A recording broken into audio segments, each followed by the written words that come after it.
Howdy sports fans, welcome back or welcome to the channel. Nearly 500 people now, that's amazing. Today I'm going to be putting together the Mark 1 Phase 1 1983 Raleigh Extra Burner. It's got to be a beaut as well. And today's video is going to be a bit different to normal. My name's Neil Cotton and this is Chase the Rainbow. Oh yeah!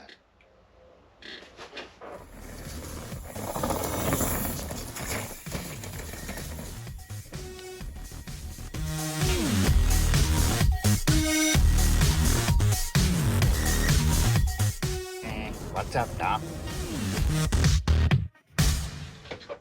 Right then, so today I'm going to be putting the extra burner together. I'm not going to do a normal build video which just films me putting it together and talking a bit of bollocks. What I'm going to do instead is kind of show you the components as I go through and talk about how I've cleaned them up or what I've done to them, just to like make it a bit more interesting, I suppose, really. I'll still be talking bollocks though, obviously. Now then, let's crack on, shall we? Right, so look at the frame.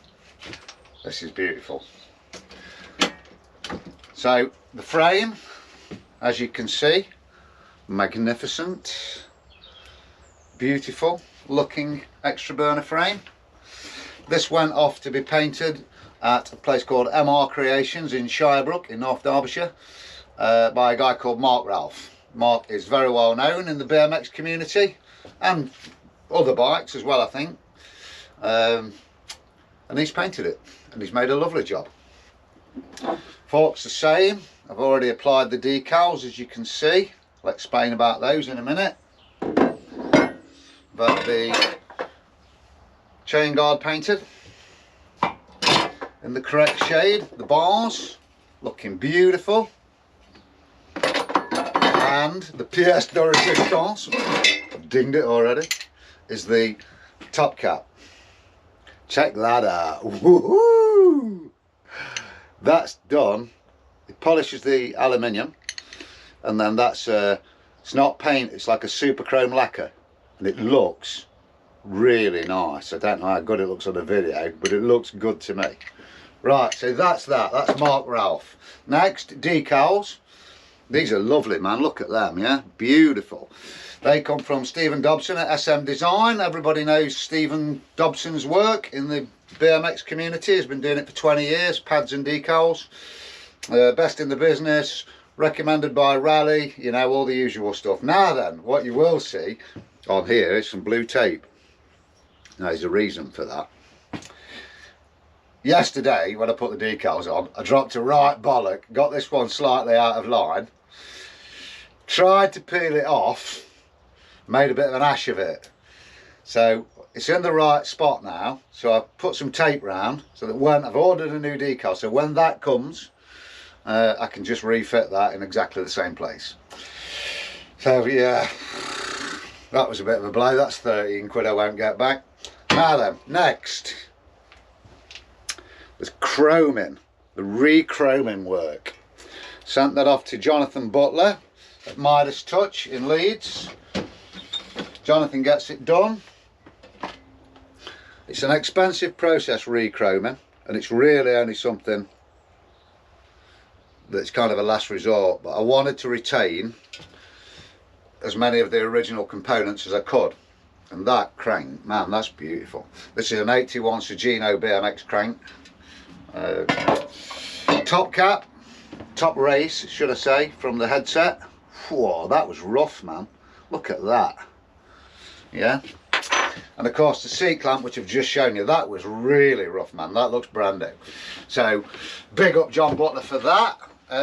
Now then, let's move on. I'll start putting a few bits on. Oh, I tell you what, I'll explain about how I bring up the other chrome, the older chrome. So I use a product that everybody uses, and it's citric acid. This is what it looks like. Don't get caught with a bag like that walking down the street. You might get yourselves into trouble.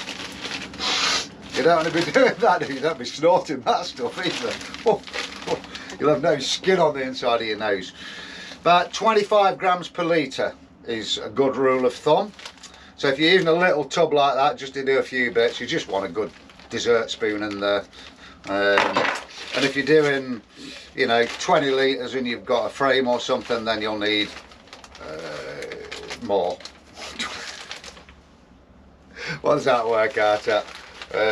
10 litres to half a kilo, so 500 grams for 20 litres, or 250 grams for 10 litres. That works out pretty well. If it makes your hands feel a bit tingly when you've been swishing it around, it's probably about right. It's best to start it in hot water. Gets the process going a bit quicker, and it wants a couple of days really. Pull everything out after a day or so, give it a rub down. I use little stainless steel brushes. I've got one here, seen better days. Just scrub it all off and then put it back in again. Wire wool is another good option, and then when it's finished after 2 to 3 days, you take it out, you give it a really good clean off with hot soapy water and rinse it all off to make sure you get all the liquid off, the residue of the citric acid. You don't want that staying on. And then you just polish it up, you know, get the old auto sol, not to be confused with anusol. You don't want to be doing that. You don't want to be putting that on your crack. And anusol won't bring up your shiny chrome bits either, so that'll be a waste of time. Yeah, auto sol. Another thing that really helps out quite a lot when applying auto sol, and being very professional here, aren't I, is a Dremel. That'll save you loads of time and loads of hard work. What else? When I'm cleaning up little bits, you'll have seen this before. So wire brush in a drill. These are great, and they'll actually clean up BBs really nicely. The inside of BBs, and they're great for cleaning up all your little chrome bits and nuts and bolts and washers and everything like that. And then normally I would go over them with a bit of fine wire wool of some sort. Here's an example of some wire wool. Such a pro. Yeah, and then the old anusol again. Give it the old anusol, get it out there, get everything polished up. Comes up lovely jubbly.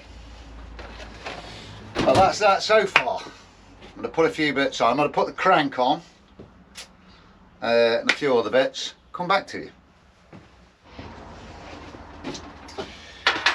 Right, we've got the crank on, spinning lovely. Looks nice as well. Now then, fork. Fork's next. Bottom race. There should be quite a little tight fit on there, and you should have to just tap them on. Now, if they're a bit loose, you can put a bit of what's called Loctite bearing fit. I think I've got some here actually. Need to put my glasses on, hang on. So retaining compound, Loctite 641. Little drop of that round if it's a bit loose, and that'll hold it in place. Now then, the best way to put these on is to get yourself a bit of inch BSP. They just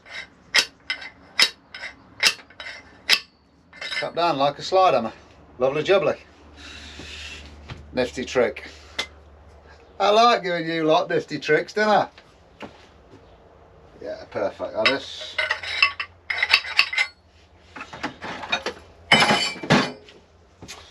That's it. Nice and snug and tight. Perfect. Right, I'll stick this on. Right then, sports fans.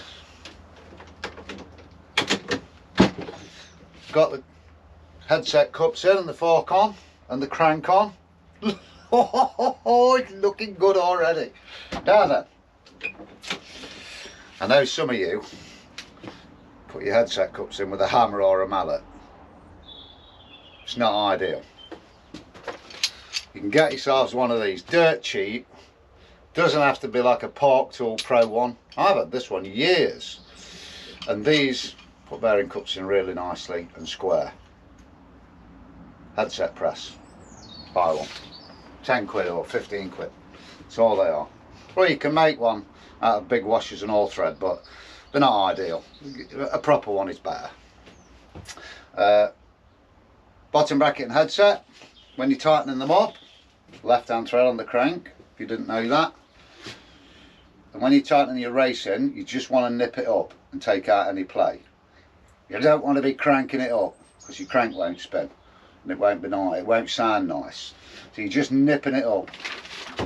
I've also got a nice little spanner here from Tang, just for nipping up the nuts. Doesn't go on that one, well it does, and it just nips them up nice and gets a little lock on. That's all you need, you don't need to go crazy. And lots of grease, lots of grease. I like the Park Tour HG. It's nice, thick, blue, lovely quality grease. But you can get the green stuff from most bike shops, that's perfectly alright. I just like Park Tour stuff. Now then, what else have we done? I've temporarily fitted a Landar headset lock nut. Don't know if I like it yet. Might just go back to the standard silver one or see if I can get a red one. Yeah, we'll see. Right, what's next? Put this beaut on, eh? I guess. Put this beaut on. Same again, you just want a little bit of grease, not too much, just on your mating faces and stuff. It just stops it corroding. You don't really want it on the shaft, you just want it on the wedge. And that, yeah, just stops it corroding in, and then when you come to take it to bits again, your life will be much easier. Trust me, I'm a doctor. Right, so that's in, just nipped up. Next job, bars and grips. If you've watched before, you know the drill, yeah? You need to spit on it and give it a gobble, huh? Like that, I know what you lot are thinking. And then these grips, really, should just slide on ever so nice, yeah? And what'll happen is that will evaporate and they'll go nice and tight. Now then, these grips, thought these were going to be hard to come by. As it happens, they turned up quite quickly. A guy called Richard Argent on Facebook. Cheers, Richard. He tracked a set down for me and sold them on to me. And they could have taken a long time. I'd got an alternative with some kind of new red grips with some foam over, but I've not had to use them. So I did manage to get the OG Vicats, which was a right result. Thanks, man. Much appreciated. Right. Gobble, gobble.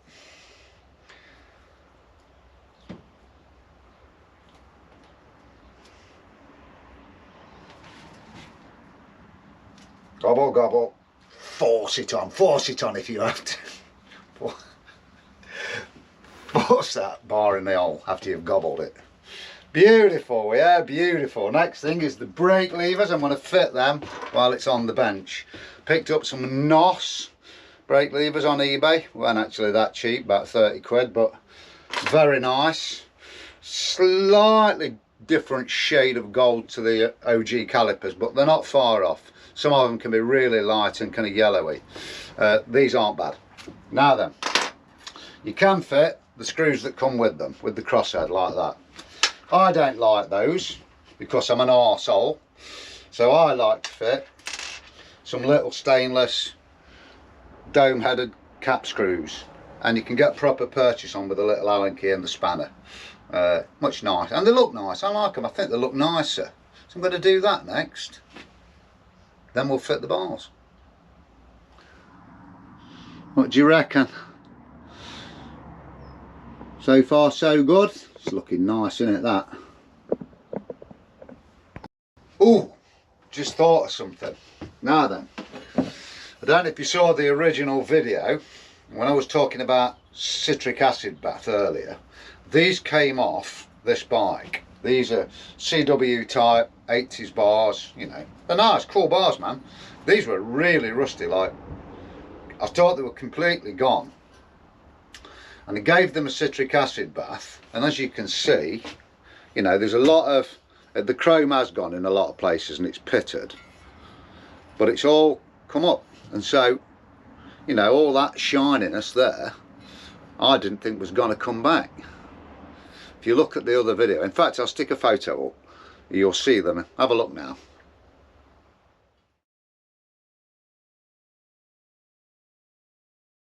Yeah, they were bad, weren't they?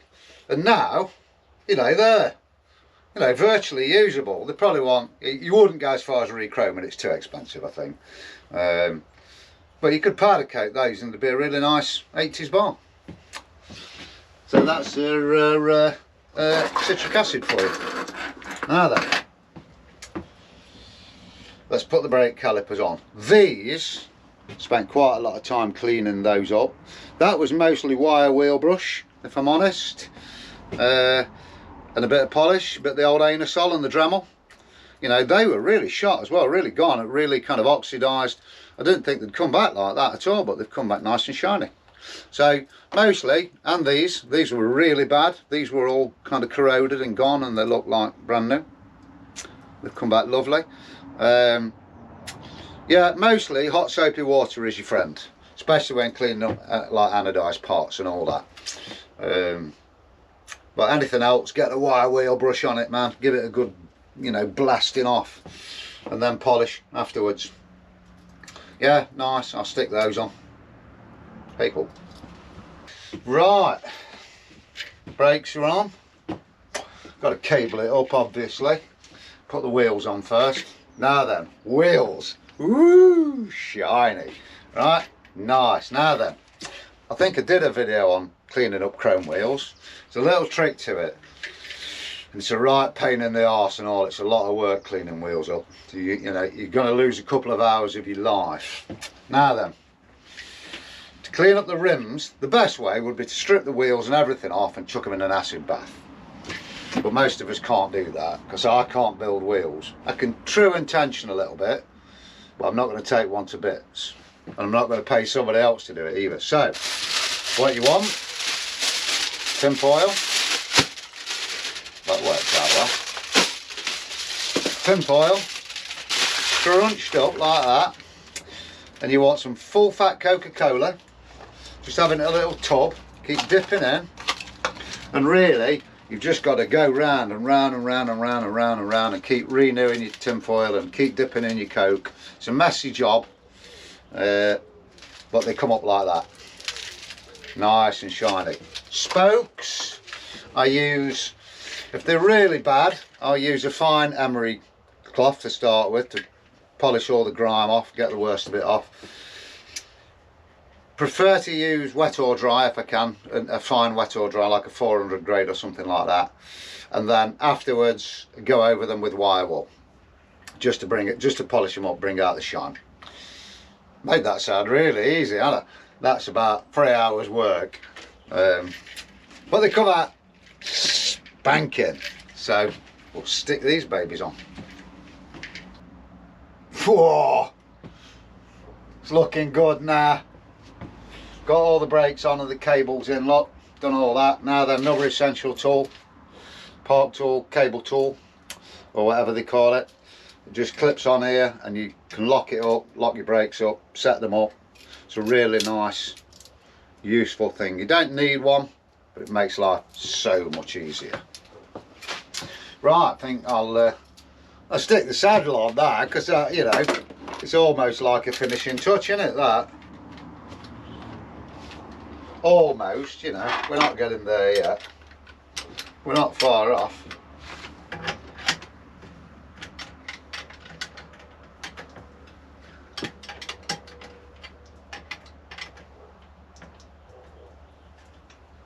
Strange.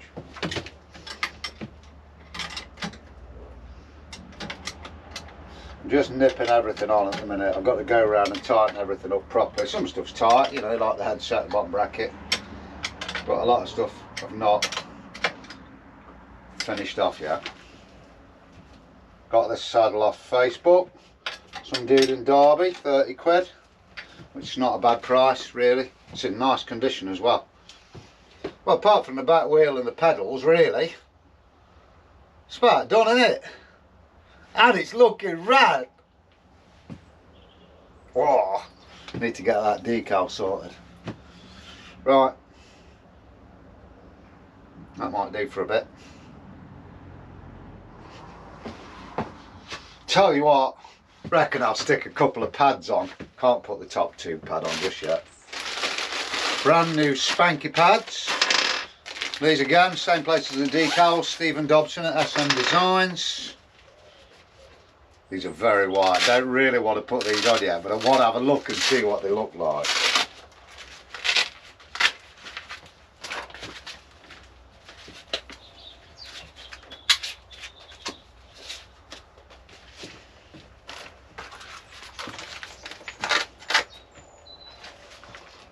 Yeah, come on.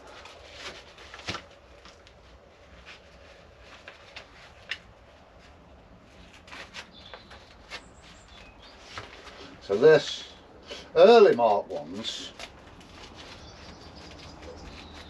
had a vinyl pad with press studs on, like on the mini burner. If you watch the last mini burner video, the Mark 1 phase 1, you'll see it. But the later ones, once you got into phase 2, which was like the summer of 83, spring summer of 83, they start fitting vinyl. Wrong one. Started fitting nylon pads with Velcro rather than poppers. Must have been a reason, probably because the poppers used to burst and stuff, who knows. These are just easier, I think. It's a shame to cover that up, really. That's so nice, that looks lovely.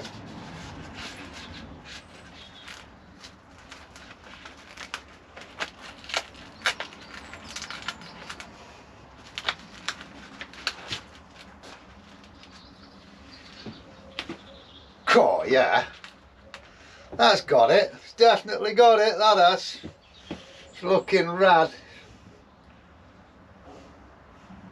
Yeah, beaut, man, beaut. Now then, Rainbow Warriors. Not been near the bike for about 2.5 weeks. May look a bit weird. I've put the same jumper on for continuity because I'm such a professional producer. Just call me Steven Spielberg for short. My hair might have grown a bit, that could be a giveaway, and I need a shave. But that's all really. I've been working away a little bit, and I've had 3 weekends on the bounce in Wales, so it's been about 2.5 weeks since I've had a chance to get back in the shed. Put the new decal on, looking beautiful, perfect this time as well. Back wheels on, chains connected, got the top tube pad on there as you can see. She's looking beautiful there, isn't she? Pedals, so got the pedals on, they're NOS, new old stock Union rat traps, got them from Boyd's Bikes, about 30 quid. Don't come with reflectors, so I had to source some reflectors. They're alright, they do the job. Could do with being slightly longer if anything, but they look alright. And that's about it really. I think we're about there. Put little gold end caps on, set the brakes up, stuff like that. It's the little touches that count. You may notice slight change with the headset lock nut. I've taken the black one off and I put a red one on. Picked that up from a guy called Liam Kenny, a lad in Northern Ireland who sources a lot of bits. He's a good egg. Cheers Liam, I bought a couple of them, one for a future project. Yes, I think we're about there. Last thing to do then, really, is this beaut. The OG, the Raleigh Heron badge. I have been waiting for some pins to come. They actually arrived a week or so ago, but I've not had time to do it. So the last thing to do is to put the Heron badge on, put the pins in. Whew. And I reckon we're ready for a show and tell, don't you? I'm dead excited. I think, not going to say it's my favourite one, I think it's my joint favourite one ever with the Mark II night burner, because that was dead beautiful as well, and so is this, and I can't put a fag paper between the two, so this is my joint top one. Well, I'm looking forward to having a little go on it as well, even though they're too small, the Mark ones. Right, leave it with me. So that's the tiny little rivets. Got to be careful not to drop them and be scrabbling about on the floor. The Heron badge should have some red and black in it, but you know, because it's got that old school feel to it, you know, that patina, that shit they come out with on Antiques Roadshow. I've decided not to kind of paint it in, and I just polished it up gently with some fine wire wool just to bring out the shine, and I'm going to put it on, and I think it looks dead nice. So I'll carry on again, shall I? No, I forgot that bit. Right, the badge is on. Apart from a few little tweaks of nuts and bolts, I think we can safely say she's finished. Now then, I've got the tiny little rivets and the snap nose pliers, and just slightly hold it in position. Give it a little tap with the hammer, small hammer, not big hammer, just dink to start it. Then I got a punch, and we just tapped her on. Perfect. Yeah, think it's ready. Think we're done. Let's take her outside and have a look.